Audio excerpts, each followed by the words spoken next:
रामकृष्ण मंडळी, वारीचा प्रत्येक दिवस हा एक नवीन अनुभव आणि अथांग भक्तीचा सोहळा असतो. आज आपण निघालो आहोत म्हसवड ते सुळेवाडी या अत्यंत पवित्रपूर्ण आणि निसर्गरम्य वाटेवर. चला तर मग भक्तिमय प्रवासात तुम्हीही आमच्यासोबत सामील व्हा.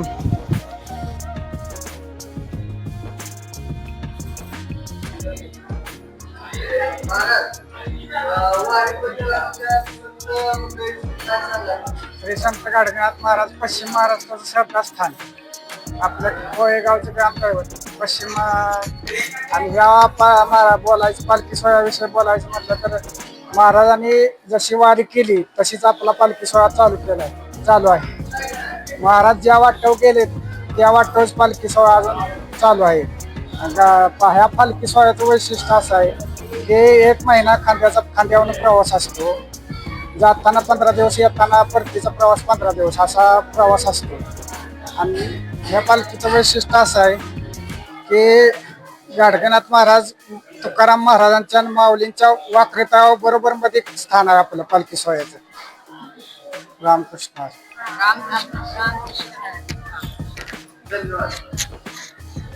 सकाळी म्हसवडमध्ये जेव्हा डोळे उघडले तेव्हा वातावरणात एक वेगळीच ऊर्जा होती.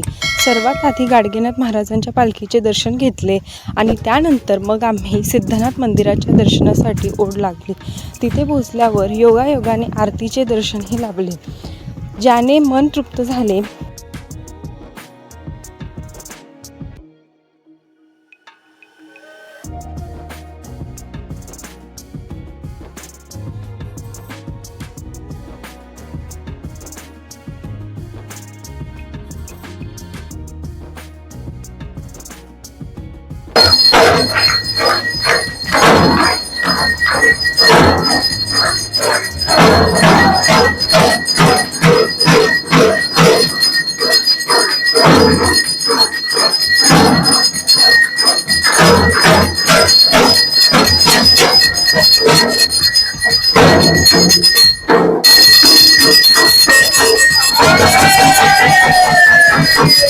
यानंतर आम्ही वळलो ते म्हणजे कोळेकर महाराज मठाकडे.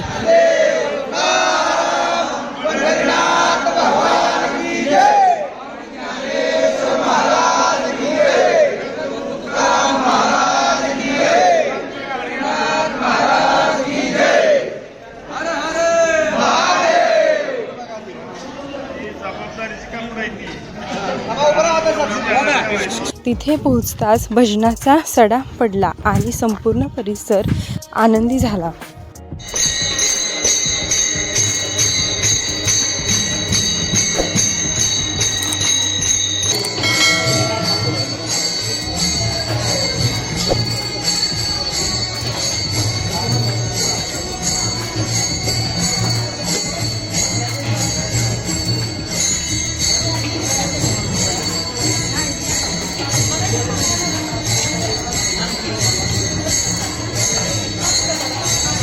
आणि मग काय, वारीतील खरी मजा असते ती म्हणजे पंक्तीची वारीमधील. माऊलीने आपल्या हाताने अगदी प्रेमाने सुंदर असे गरमागरम चपात्या बनवलेल्या हा प्रसाद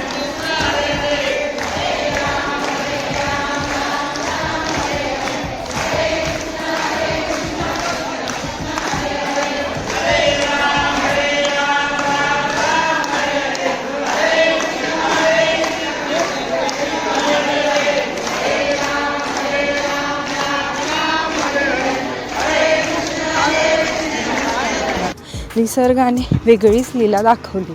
वाटेत मोठ्या प्रमाणात पाऊस सुरू झाला. या पावसात भिजतच आम्ही गुरुदेव मंदिरापर्यंत पोचलो आणि तिथे थोडा विसावा घेतला.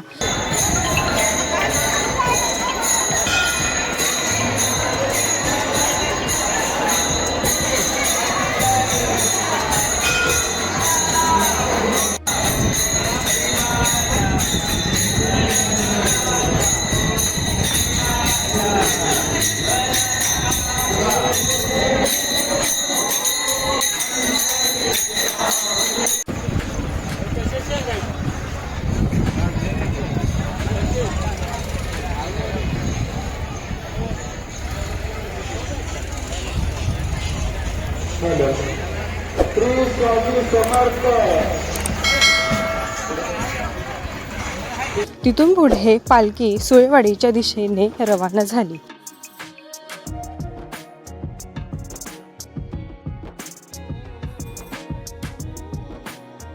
आणि वाटेत लागला तो पिलीव घाट. या घाटामध्ये माऊलींनी काही वेळ विसावा घेतला आणि पुन्हा एकदा भक्तीचा ओघ सुरू झाला.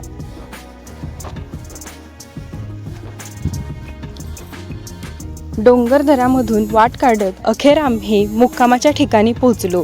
तिथे स्थानिकांनी आमचे अत्यंत सुंदर आणि भाविक असे स्वागत केले. संध्याकाळ झाली आणि सुरू झाला तो हरिपाठ, ज्याने संपूर्ण दिवसाचा थकवा कुठल्या कुठे पळून गेला.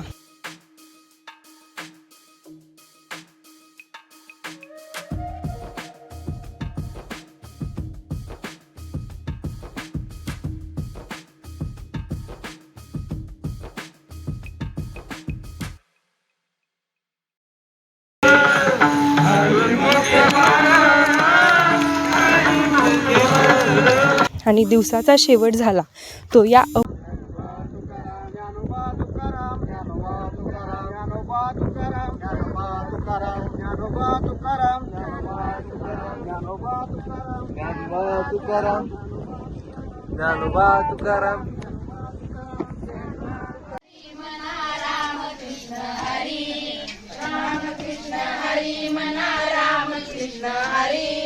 पंढरीचा पांडुरंग एकनाथा घरी, पंढरीचा पांडुरंग एकनाथा घरी, पंढरीचा पांडुरंग एकनाथा घरी. देव गेले नाथा घरी कावडीने पाणी भरी, देव गेले नाथा घरी कावडीने पाणी भरी. रामकृष्ण हरी म्हणा, रामकृष्ण हरी, रामकृष्ण हरी म्हणा, रामकृष्ण हरी. जय ज्ञानोबा तुकाराम, ज्ञानोबा तुकाराम, जय जय ज्ञानोबा तुकाराम, ज्ञानोबा तुकाराम, जय जय. तो या अप्रतिम पंक्तीने गरमागरम बाजरीची भाकरी आणि खमंग असा खरडा या अस्सल आणि गावरान अन्नाचा आस्वाद घेत सर्वांनी तृप्ततेचा श्वास घेतला. अशा रीतीने हा म्हसवड ते सुळेवाडीचा प्रवास अत्यंत आनंदात, पावसात भिजत आणि भक्तीत तल्लीन होऊन पार पडला. हा व्हिडिओ तुम्हाला कसा वाटला हे मला कमेंट्समध्ये नक्की सांगा. चॅनलला सबस्क्राईब करायला विसरू नका आणि वारीचे असेच नवनवीन व्हिडिओ पाहण्यासाठी आपल्या चॅनलला आत्ताच सबस्क्राईब करा. पुन्हा भेटूया अशाच एका नवीन व्हिडिओसोबत. तोपर्यंत जय विठू माऊली.